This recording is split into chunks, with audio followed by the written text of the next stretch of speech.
you. I am going to be recording this meeting, and we are also going live on YouTube from our channel so that other students can join in. So I request everyone to maintain some decorum here, some small rules that we will have a Q&A round at the very end. So all your questions and all your comments and all the things that you would like to tell us, please wait till the end, and you can write them down, make a note while the session is going on. Don't raise your hands in the middle, please. Small request. We will get to you at the end.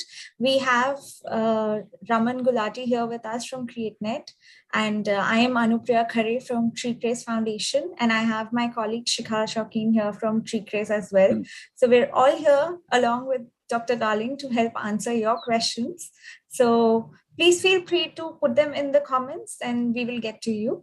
And now I would like to invite Raman to say a few words and tell us about CreateNet. Thank you, Anupriya. So good evening. I welcome you all here. I am Colonel Raman Gulati from CreateNet Education. And I've been with this organization for roughly about 2 years. And as my background with my rank says, I'm an ex-Army officer with 21 years in the Army in the past. And I would briefly like to tell you about CreateNet Education. So it's a journey which was started by Dharshan Bhatt, who is actually the entrepreneur and a founder of CreateNet Education. And he felt like doing something, and he wanted to work with the leaders in education, and who was basically serving the needs of the underserved. So what he started with was that he started with a group of just 10 principals about 10 years back, and 10 schools. And he facilitated this group. Now, this learning group, which started with just 10 government school principals of Delhi, went on today to 1,500 school principals. And that's where we are. It allowed, basically, the growth has enabled within the systems as the principal themselves became the developers or facilitators, who in turn started facilitating the other principals. And that's how the CreateNet Education, which is a not-for-profit enterprise, came into being. So the personal and the professional development of the principals, teachers, youth, and the other custodians of education is at the core of the CreateNet's operational philosophy. If I say so, the CreateNet's mission is to enable education to be a vibrant and a conducive force. To put it in simple words, I can say that it follows a methodology of interaction and self-actualization that strengthen the plinth on which the base of infrastructure education is based. Today, CreateNet Education is totally a volunteer-based organization,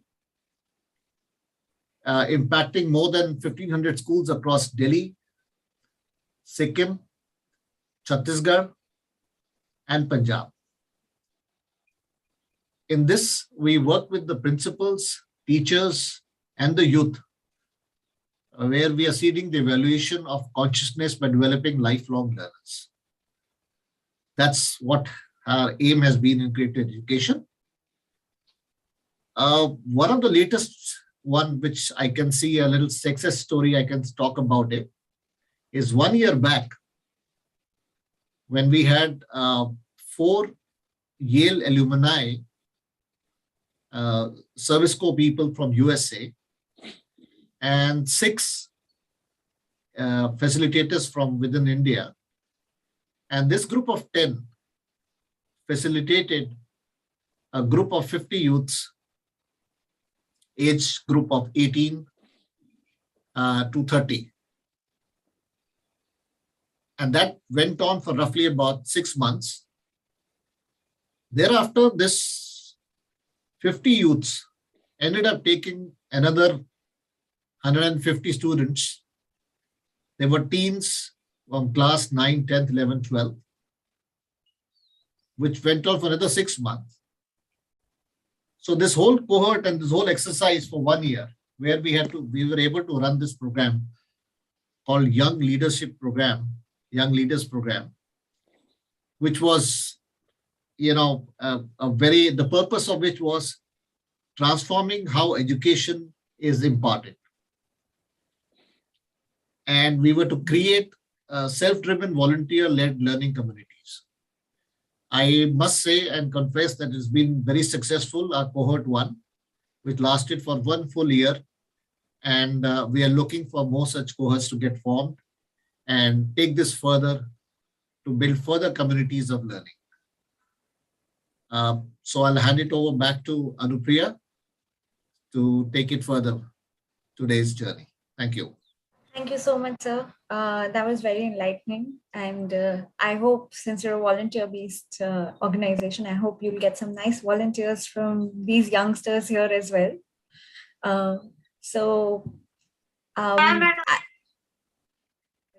I request once again, for all of you to keep yourself on mute. Now I would like to share about CRAZE Foundation with all of you. So I'll be sharing my screen for the same. There we go. So we at CRAZE Foundation, we are 2 people here with all of you today. I'll tell you a little bit about our organization. We are an NGO, a not-for-profit Section 8 company, and we are committed towards trees, rivers, ecosystems, and environment. So the tree in CRAZE Foundation actually does not just stand for trees, it stands for trees, rivers, ecosystems, and environments. And we acknowledge the power of many communities coming together and taking ownership of the environment and taking charge of the environment. And that's how we intend to take care of our ecosystem, our rivers, our trees, and act towards them. And we intend to take all the best practices that have taken place internationally or nationally and utilize them to create a better environment for all of us. So to do this, we are revolutionizing the environment education space by innovating the pedagogy and involve committed workforce to inculcate attitude building. So we are trying very hard through education, through changing pedagogy to create this revolution in the space of environment.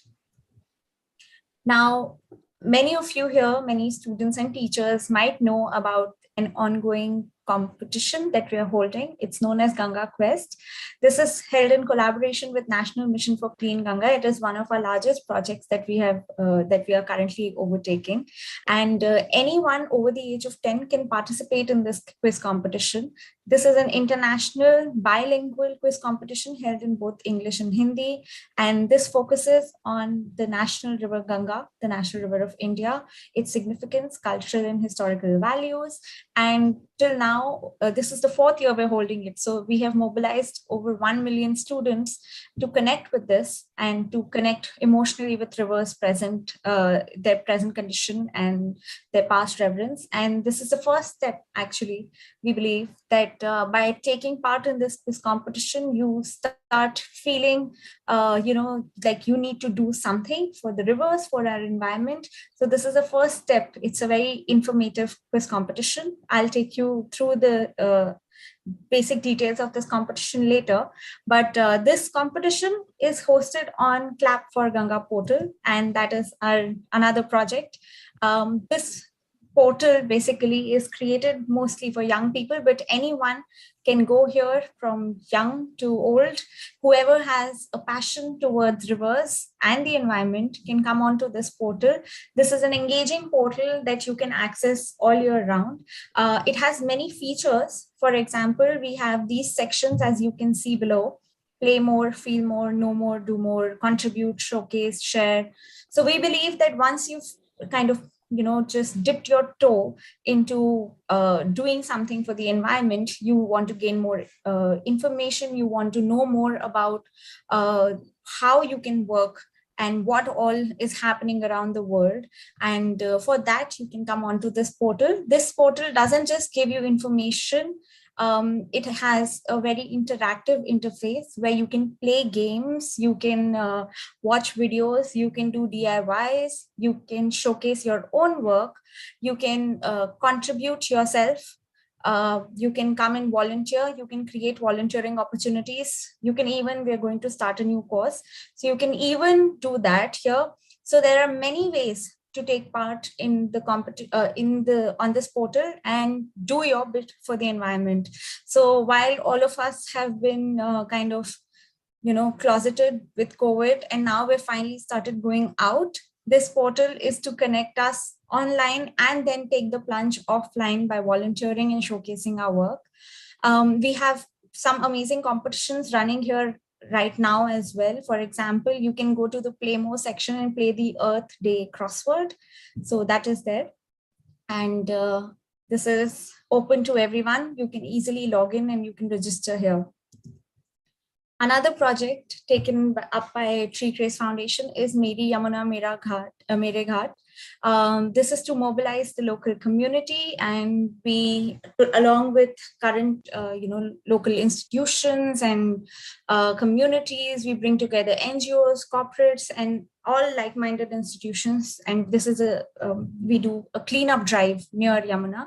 So that is what this collaborative effort is all about. And as you can see in the picture as well, so many people have taken the pledge to take care of Meri Yamuna, which is my Yamuna, and the ghat that surrounds it in Delhi. So this is another effort.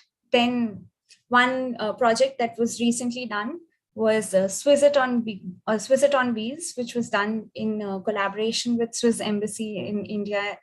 And CRAZE Foundation was responsible for creating the activities that were present inside the box. So this is something else that is going to be very interesting for young people, is to learn about, water and air and waste, and do that in a fun, interactive way via activities. So you can see some of those activities here, like the water footprint calculator, which helps you calculate your water footprint on a daily basis, like an average water footprint, how much water you utilize individually. And if you do utilize a lot, then what you could do to change that. We have create your own water purifier. We have a small solar cooker. We have some fun games in which you can run around and jump around, like step in, step out in the clean energy chain. So there are many games here that are created, and this is Swiss It on Wheels. So this is a bus that is currently traveling across the country and going to various schools to spread more awareness about the environment. So these are our partners for CRAZE Foundation. We have Namami Gange, the World Bank. We have Wildlife Institute of India. So we have some great partners, and we're always looking for more partners who could, help us in our drive to take ownership of the environment and to ignite young minds into taking ownership of the environment. So now I would like to invite my colleague Shikha Shaukin to talk to us about World Earth Day. Shikha. Thank you, Anupriya. I hope I'm audible right now. First of all, I'm really glad to see so many faces over here on World Earth Day. And I will just take you guys through a small glimpse of what this Earth Day is all about. What is the theme of our Earth Day? And I will just take you through that what you guys can do to actually make a difference. So this year's Earth Day theme is Invest in Our Planet, because that's what our planet needs. It's the need of the hour, and we have to start helping our world and helping our planet right now. I think we can go to the next slide now. So, as you all know, that our planet has been going through many things, be it climate change, global warming, greenhouse effect. These are all our results of basically irresponsible behavior of us humans. And there was a petition that was signed in 2015 in Paris where all the nations, which actually, there were actually 196 nations and India was one part of it. And we all promised to actually reach a net zero greenhouse gas emission by mid-century. Now, just to reach such big goals, we all have to start acting right now. We have to start acting boldly and we have to start innovating. We have to come up with new inventions, new strategies through which we can help our planet, help our earth. And we have to implement all these things so as to just see and focus on a sustainable and prosperous future. Also, what is our major goal? Our major goal is towards a healthy city, country, and economy, which is more sustainable for coming up generations. Also, we are looking at prosperous and equitable future, and this all can happen only when we all are standing united. Now, here is a small view where you all can learn what you can do to make a difference. All of you, it doesn't matter what age you come, what age you belong to, what background you belong to, you all can help the earth and you all can help to bring a difference and make a difference. So starting with say no to SUPs. SUP is basically single-use plastics. They actually are always in our environment and they are not biodegradable and hence they pollute our earth. So just say no to SUPs. Also participate in cleanup drives. Now, there is a cleanup drive that is happening right now on Yamuna Ghats. So you can actually know about these cleanup drives on our website, which is clapforganga.com, or you can always Google around and look for cleanup drives around your location, or you can host one. Also, start participating in more sustainable fashion. New companies are coming up, which are bringing in more sustainable fabrics that help the environment and that have very low carbon and water footprint. So remember, you should always count and measure your water and carbon footprint. That is very, very must. Also, support locals and organics. You should always support your local vendors and you should go and buy more organic groceries because they do not pollute our environment. Keeping that aside, you should always eat less meat. That is always good for the environment. And save electricity. There are many different ways through electricity can be generated, and we should switch from non-renewable resources to renewable resources now, and we should ask for green power, which is mostly generated by hydropower or solar energies. Last but not the least, you should always switch to reusable packaging. New companies that are coming up, they have started their packaging with glass bottles, which are more reusable than plastics. So always say no to plastics. Keeping all this in mind, you all can change the future and you all can help our earth to a better and sustainable future. Happy Earth Day, everybody. Happy Earth Day, everyone.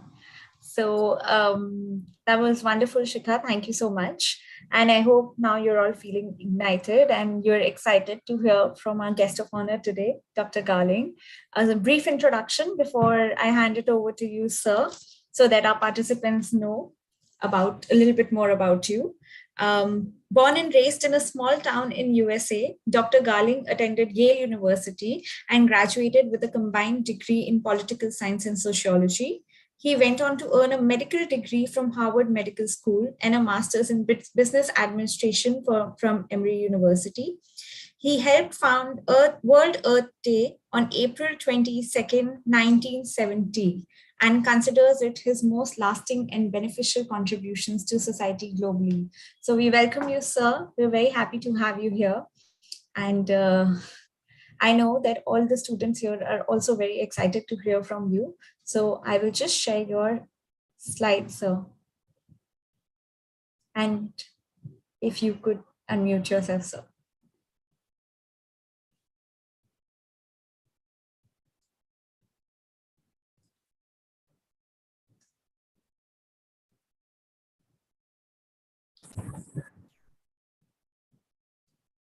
Sir, you're muted still.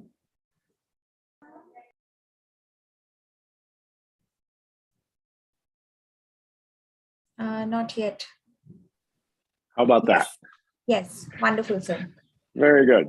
So I think what you have there is the last slide. So maybe you want to go to slide number 1, but we could just start with the last slide.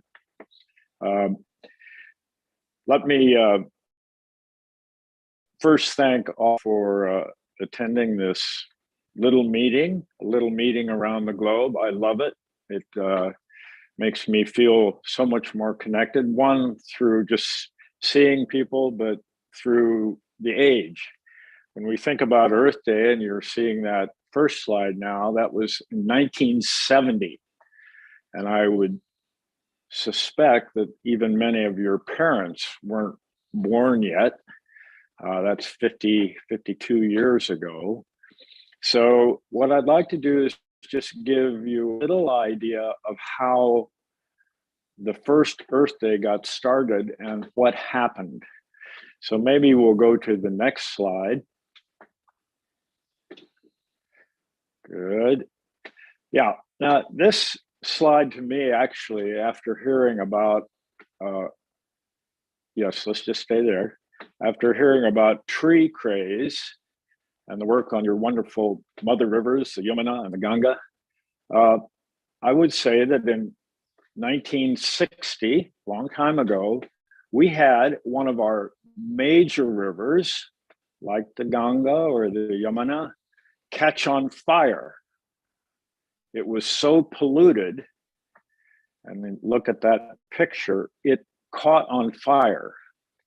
And this happened, actually it happened before, and people kind of thought it was just maybe something strange and wouldn't happen again. Well, it actually had happened 5 times before. And so if you look at that, and then to the right, there's a picture of an atom bomb.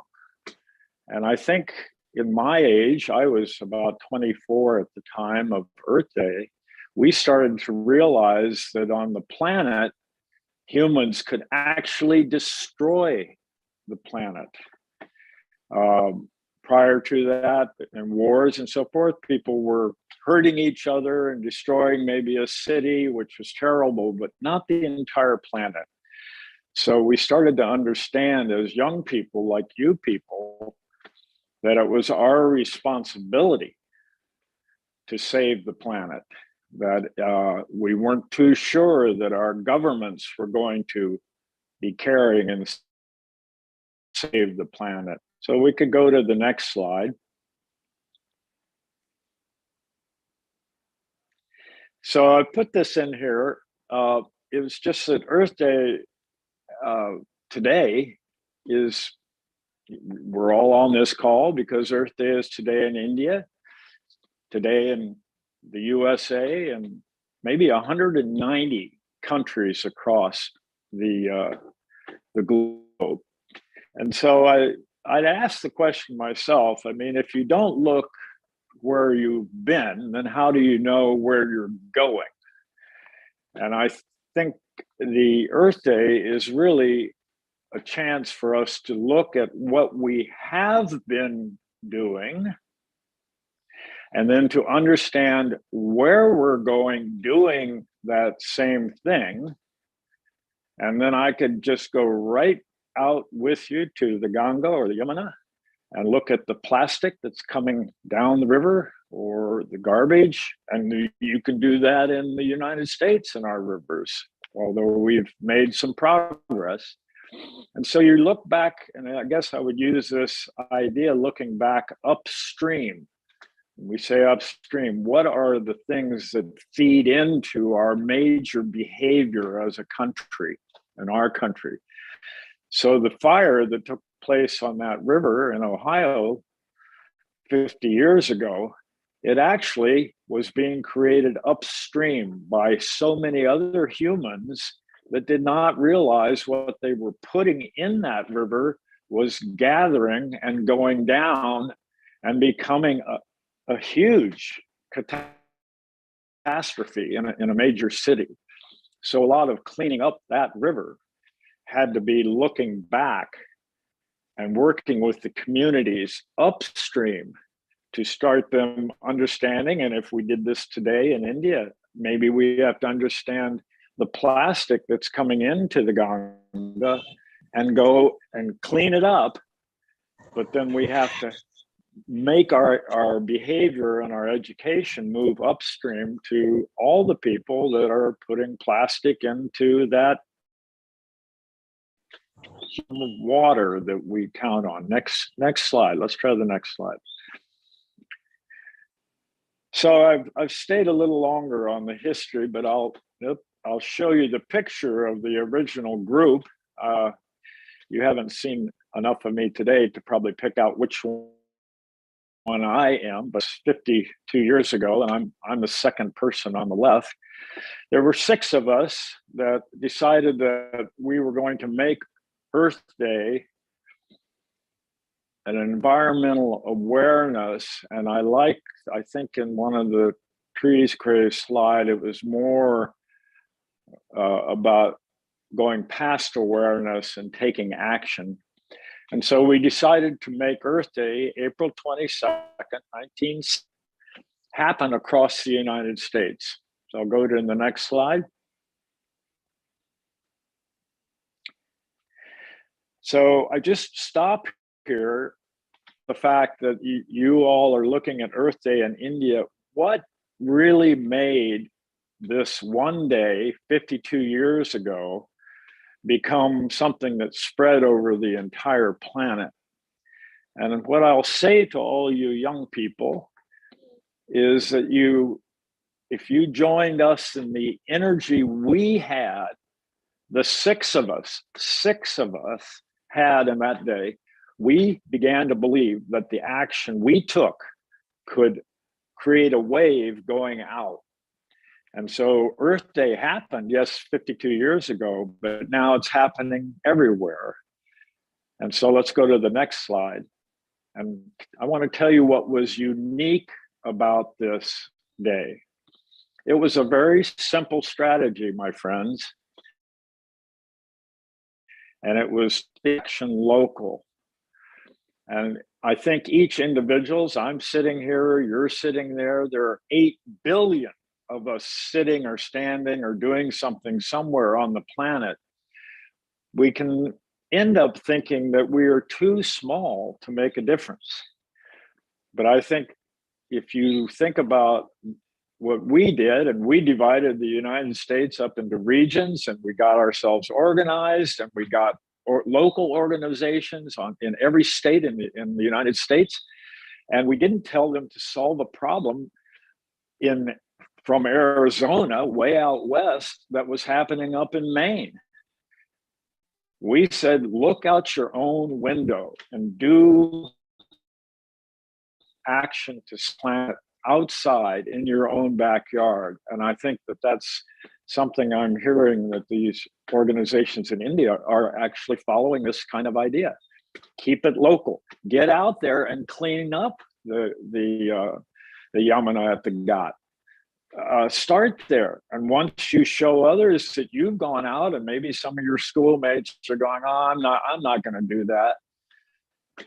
Pretty soon they're going to start hearing that you've made a difference. You, one individual, has made a difference. So I'll take the next slide, please. So I put up this slide, curtain call. I'm sure you all maybe understand that. It's like the curtain is going up on a show. And so I want to show you what happened on the day of Earth Day 1970. The curtain went up. Next slide, please.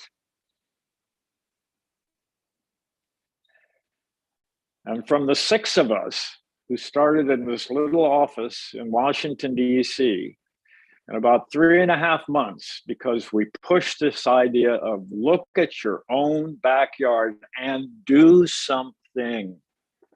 Don't just look at it. Don't become just aware, but go out and do something. We had probably over 20 million people in the United States in 3.5 months by asking them through all the little organizations, the garden clubs, the high schools, to look in their own backyard and just do something.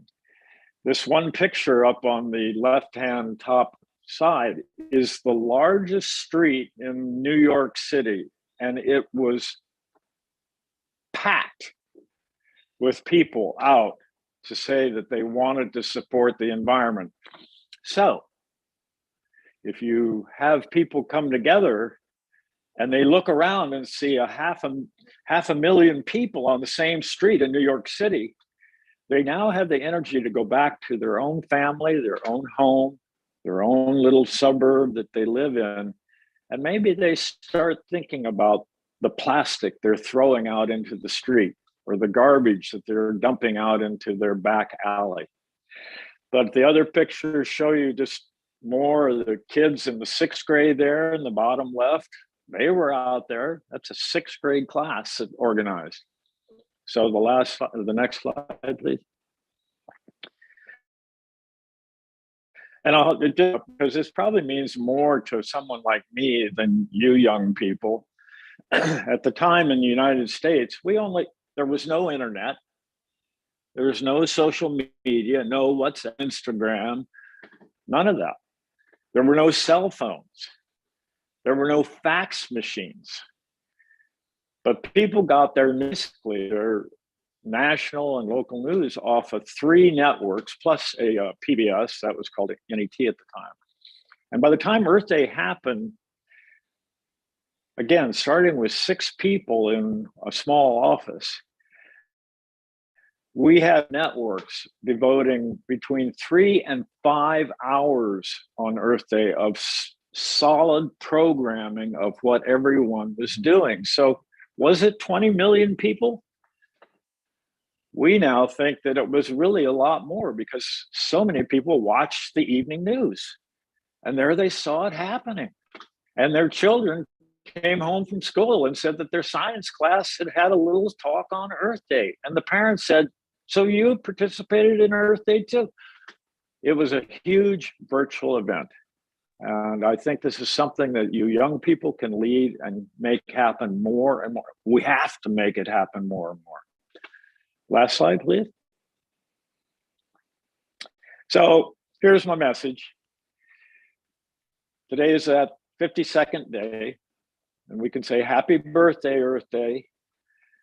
But I want to leave you with a question of what are you doing on Earth Day and what are you doing every day? Because you have the energy, you have the ideas, you have the commitment if you just take it. And some of you have. I know some of you have. But reach out and have others take the commitment to start changing the way they're thinking about what they're doing. And then that one person goes up to 2, it goes up, and you've all understood the idea of exponentials. It'll go whoomph. And maybe we have a chance to actually help this planet. That'll be the end of my talk. Thank you so much, sir. That was very enlightening. And I would now like to open up to the audience for any questions or any thoughts that they have. I request all the students to put their questions either in the chat or you can raise your hand here using the reactions and we can call upon you.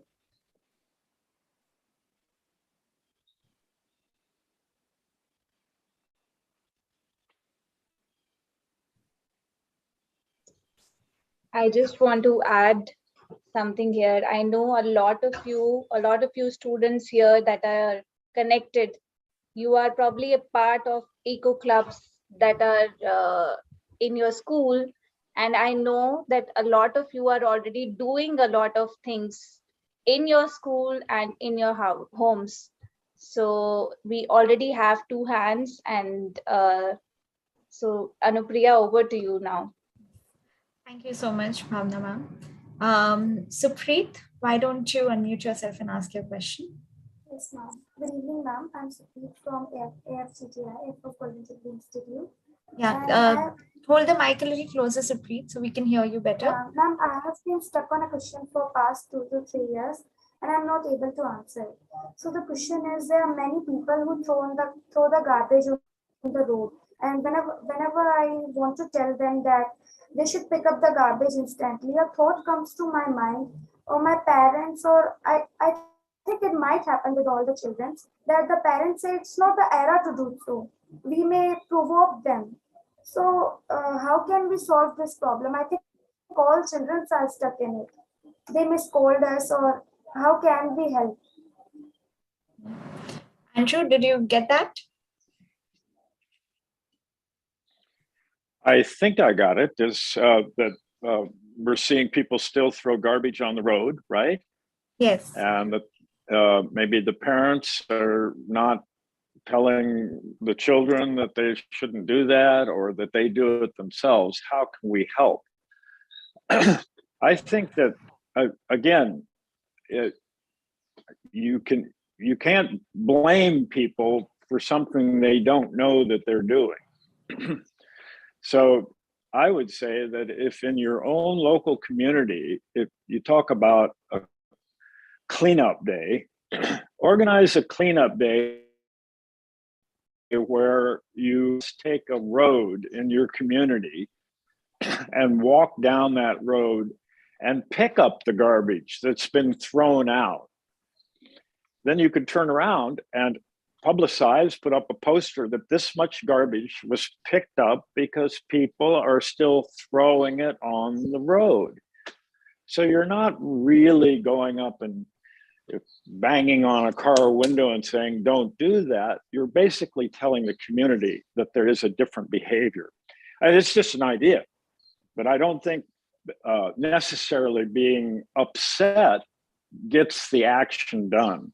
Being upset can drive you to an action to educate. And like CRAZE doing, the idea of education is where it all has to start. So maybe that's one idea. I'd love to hear more. Yeah, wonderfully said, sir. I would like to add here that definitely, by doing, we can promote others to also take part. Just if we feel like telling them may provoke them, if they see us do it, definitely they will also feel, and the more they see and the more people start doing it with you, the more others will join in. So that's small beginning is needed, I think, Supreet. Great. Yeah.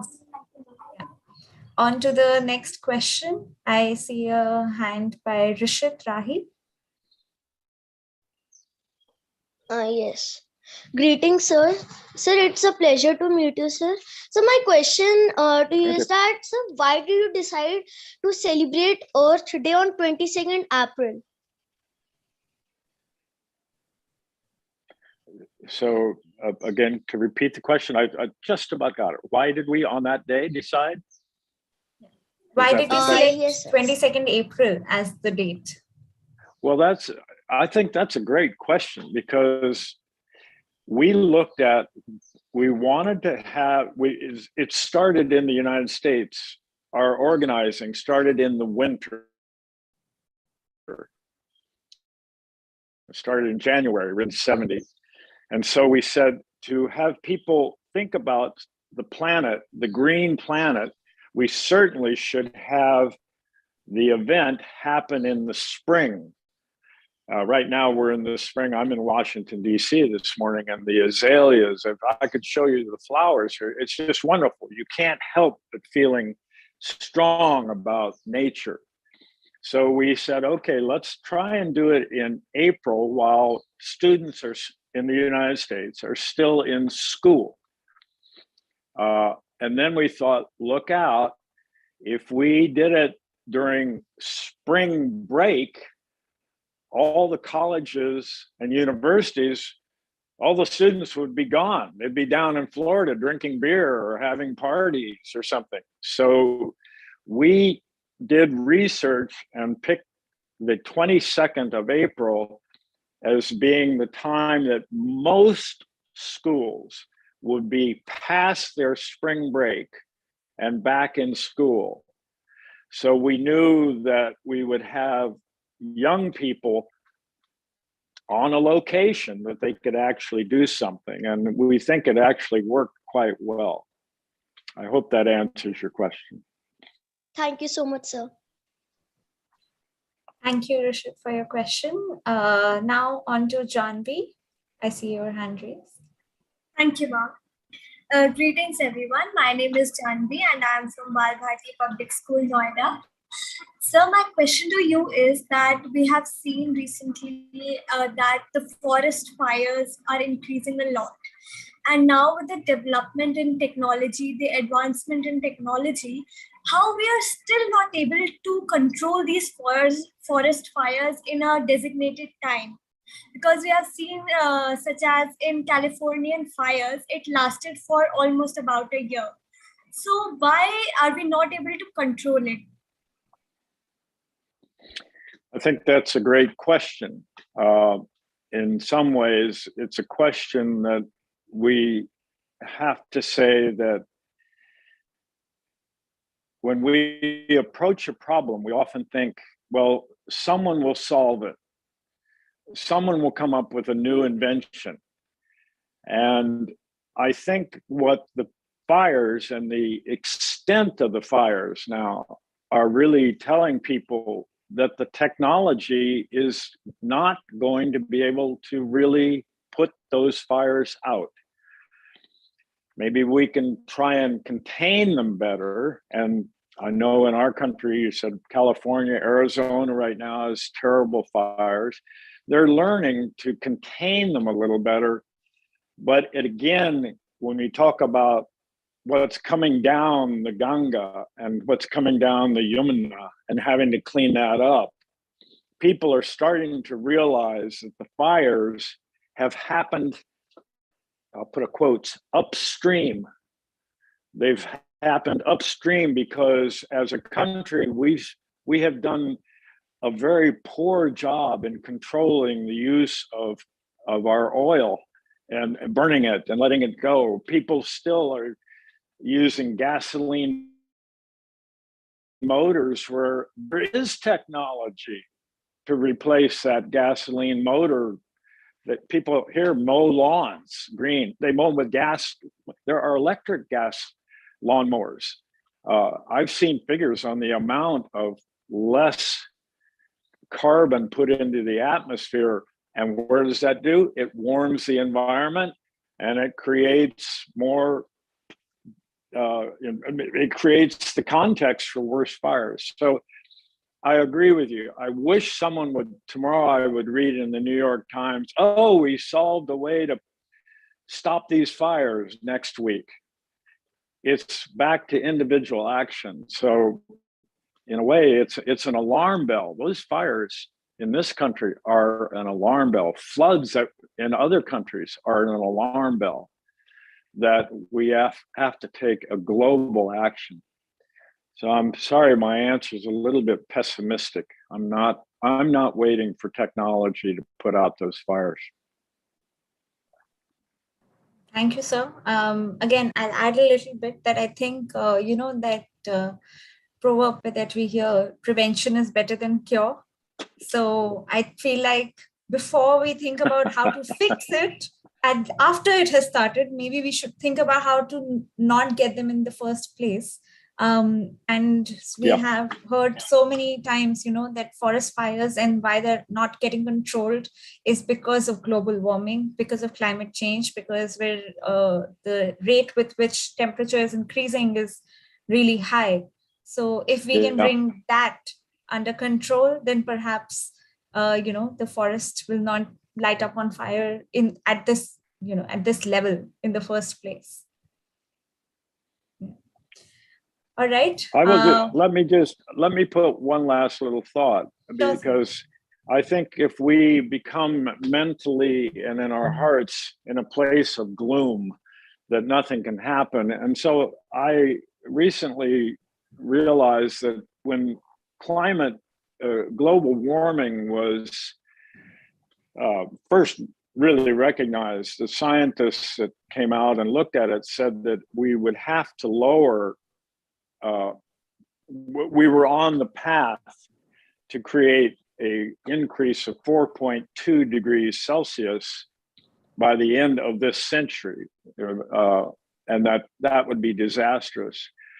Most recently, we have looked at it and we've actually now made progress, and it's now no longer 4.2 if we did nothing, but with sustainable energy, wind, photoelectric, conservation of oil and so forth, we're now down to the prediction is, well, we would be at about 3 degrees increase. Now I notice that the organization that is saying we should bring it down to 1.5 degrees increase. Something is happening. So I think we have, as a planet, started to take action. Not quick enough, but we've lowered it. I just want to put that, don't take heart. If we take action, we will make a change. Very well said. So, all right. So I think we have time for maybe 2 more questions. So everyone else, I'll take questions from Neerja Bhatnagar and Vansh. So everyone else, please put your questions in the chat. Neerja, ma'am. Hello, can you hear me? Yes. Hello. Yes, you Hello. are audible. Okay, so I'm Neerja Bhatnagar from Bal Bharati Public School, Noida. And good evening, sir. It's so wonderful to join this, and what a beautiful way to celebrate the World Earth Day. So I just have one question, sir, that definitely the earth is destructing. I mean, it is getting destructed and a lot of healing is required. So what I want to just ask, the speed at which we are trying to do efforts to heal the earth or perhaps to take care of the environment, isn't it very slow? The pace is so slow that we are not able to match the speed of the destruction that is taking place.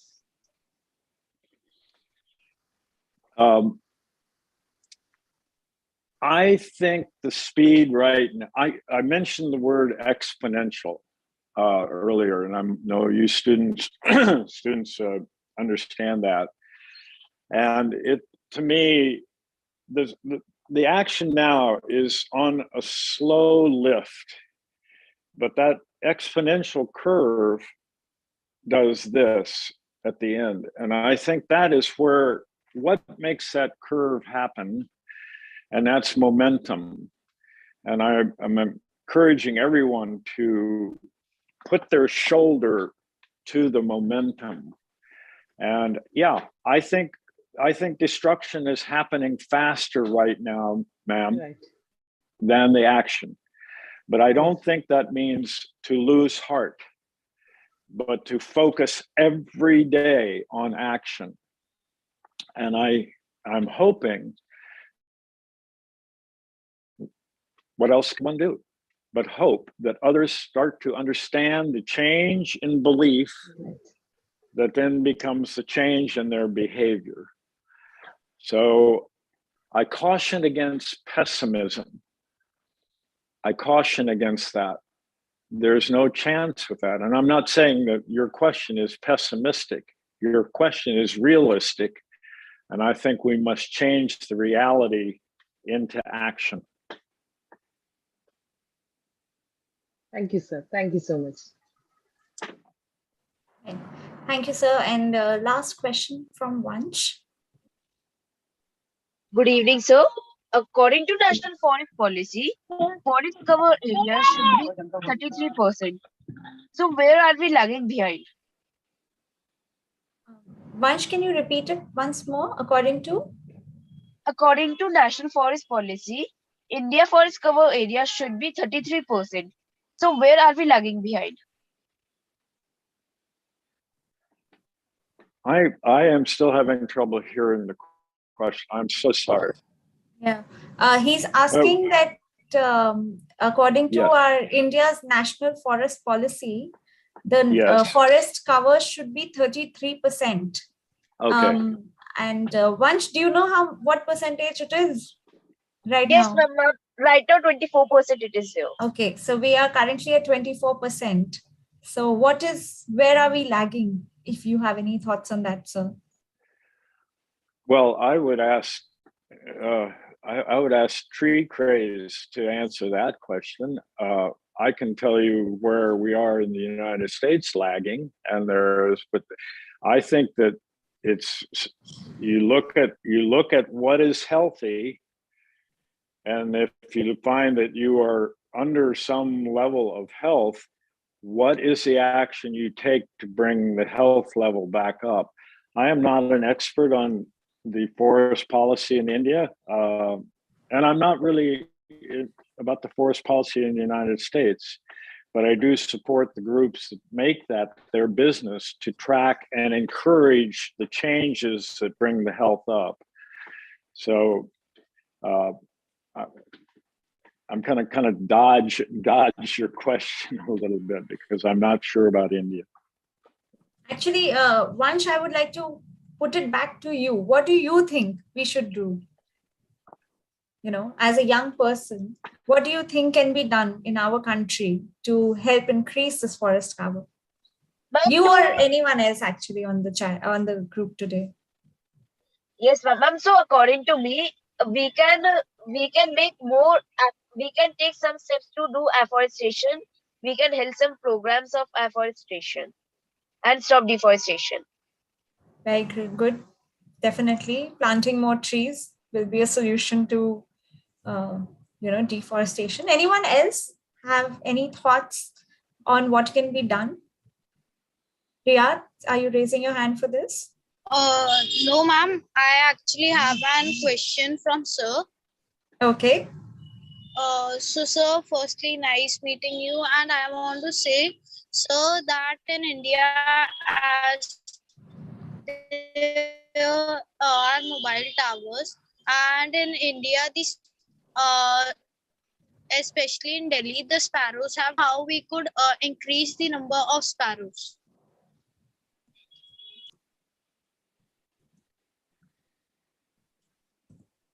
I think this question may not be directly for Anju. Okay. Yeah. So good. Sparrows are used to be very common in and around the civilization, which is the species is now decreasing over the years, and people have started realizing that the small bird that they used to see every now and then, they can't see it anymore. I see. Yeah. So one thing, Riyad, that one can definitely do is to put some water out for the birds, and have also seen a lot of beautiful nest making DIYs around, which you can do, or you can at least use your waste to create a kind of a nest for these birds, because especially in summers they really need some kind of support from us. So you can put out some food, some water for these birds to return back.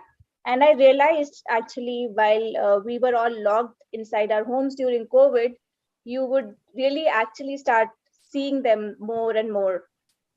So I don't know if you have seen it in your house, but I definitely saw many more sparrows near my house. So the main thing is that we have to be more mindful of all the living species around us. Whatever actions we are doing, if we can be more mindful, I think that can really help. I'd also add that in Madhya Pradesh, I think in near Bhopal, there is a man who has taken it upon himself that sparrows are missing. So he has started putting nests around the city. And I think by now in the area, over 100,000 sparrows have come back. And he is doing the same for all over the country. So you can take these small steps, all you have to do is put a nest out, put some water out, and maybe you start seeing sparrows and other birds as well. Yeah, ma'am, I will surely do that. All right, great. I think with that, we will finish our Q&A round here. Sorry, everyone who has missed out on asking their question. You can still put it in the chat. We're trying to answer your questions as quickly as possible, but since we're running out of time, I would like to take this moment before we end to just give you a little bit of more information on Ganga Quest that we discussed in the beginning. So I will just, yeah, I can share my screen. All right. So Ganga Quest, like I said, is a way for you to dive into the world of environment and rivers. And taking the quiz competition, taking part in it takes only about 20 to 30 minutes. We have 3 rounds with the total of 30 questions. So you can go to the Clap for Ganga portal, www.clapforganga.com, to participate in it. Maybe so many of your questions that you have specifically relevant to the Indian context might get answered there as well. And anyone over the age of 10 can participate. If you're a student, you're a teacher, your parents, whoever it is, they can participate. You can participate whether you're in India or internationally. You can even register in bulk as an institution. So all the schools, they can do that as well. And the quiz competition is open till 22nd May. So it's on right now. And if you were to win on the online round, then you go on to the live quiz that will be held on World Environment Day, June 5th. And there are some exciting prizes for you there. So don't forget, you can register yourself on clapforganga.com. You'll see this blinking button called Ganga Quest on your laptop, or on your mobiles, you'll see GQ. So that's where you have to go and play the quiz. We have some categories and themes happening this year. So there are 3 categories. The first one is class 8th and below. So 10 years up to class 8th. And if you've just passed out from 9th, I think you can go and register for the 8th category. Class 12th and 9th to 12th is the second category. And then everyone else who is graduated, teachers, parents, senior citizens, everyone will go into the 3rd category. You also get to select a theme while playing the game. So round 1, which is open to, it's a general round, knowledge building round, and it will be open to all. After you score 80% in that, which means you have to get 8 out of 10 questions right, you go on to the second round. That is where you will get these themes, and you can select one to play the game. So 10 questions with one of these themes. And the winners after the live quiz on 5th June will get these prizes. So the first prize for each category will be a laptop. Second and third prizes will be a tablet or a Kindle. So there's much to be won here. If you're interested in rivers, if you're interested in the environment, you can go ahead and take part in this quiz competition. And here's the steps. You just have to go to please keep yourself muted. First prize, second prize, or third prize? Computer? इससे पहले आई थी। Excuse me, Shikha, can you mute? Sorry. नहीं, वो तो participate करने के लिए बोल रहा है ना। नहीं, अभी इससे पहले एक आई थी जो भी कंपटीशन में जीतेगा उसको। Shikha, I think somebody, yeah, thank you. You just did that. I think somebody got really excited about the prizes and participation. Yeah.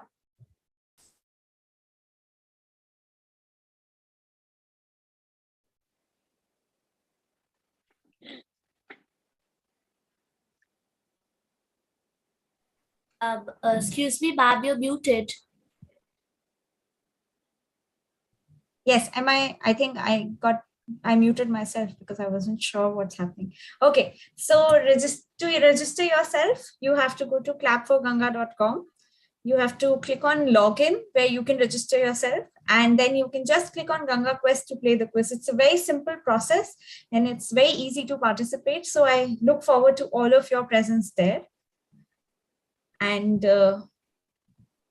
with that, if you have any questions and queries, you can reach out to us as well. Our details are on your screen. And with that, I request Bhavna ma'am to please give the vote of thanks. Thank you, Anupriya. First of all, I would like to thank Andrew, who woke up early just to be with all of you who are here in the webinar. I think it's 9:30, Andrew. What time is it in US right now? Well, it's about 10:30, so I get up a little earlier than this. But it is early. The birds are Thank out. you. Thank you so much, Andrew. And I think you are on a holiday and you still took out time for this. So Yeah. that means a lot. That means a lot.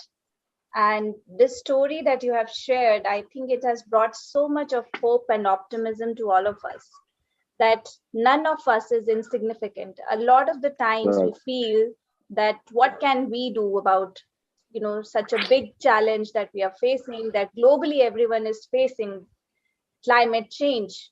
But Andrew actually just showed how some young people got together on a day when they thought some action is really needed. They planned everything, and then they actually went to the ground and showed the world that what can be done by just a set of 5-6 people coming together and then mobilizing so many. I think he's mentioned 20 million people. So how they planned locally in such intricacy that they could mobilize 20 million people, not only in the country that they were in, they also mobilized everyone across the world. So the lesson here for all of you is that if they can, we all can too. And you all have a lot of potential. You all have, you have a group of students can come together and you can do something very significant. That's all that I would want to say. I would like to thank everyone, all the schools that have participated. I would like to mention St. Mark's Senior Secondary Public School, Mirabag, Holy Innocent Public School, Vikaspuri, Delhi, Hillswood Academy, Amity International School, Vasundhara, and Bal Bharti Public School, Gangaram Hospital Marg, and Bal Bharti Public School, Noida, for coming into the webinar. And there are a lot more people who are watching us live on YouTube. I want to thank all of you to be a part of this webinar.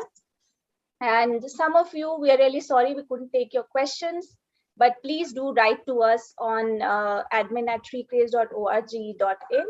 We would try to answer your questions. And if there is something specific for Andrew, I have one question, Andrew. Maybe I'll message you on WhatsApp. I wanted to ask one question, but I think we'll try and connect. Please do, yes. Yeah. Okay. So thank you, everyone. Thank you so much. And do participate in our cleanup drives and also participate in this quiz. I think this would be our first step forward. Thank you, everyone, for coming.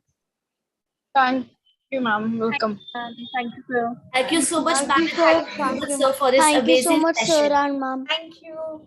Thank you all. Thank you. Ma'am. Thank you, ma'am. Have a nice day, ma'am. Nice meeting